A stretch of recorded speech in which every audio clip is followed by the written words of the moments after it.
Dear plumbers and heating engineers of the internet, what is wrong with my heating system?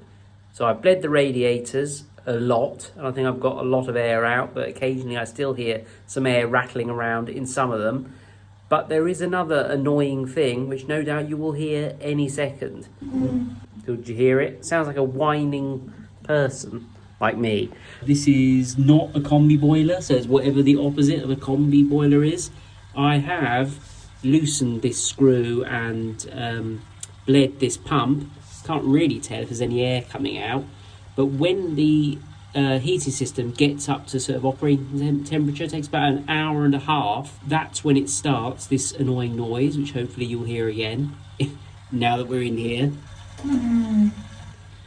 So what is that? Is it serious? Can I get an engineer out to fix it? Do I just need to persevere with the bleeding until I've definitely got all the air out of the system? I'm pretty sure an old woman lived here before me, and I'm slightly worried it's her sort of, I don't know, her spirit.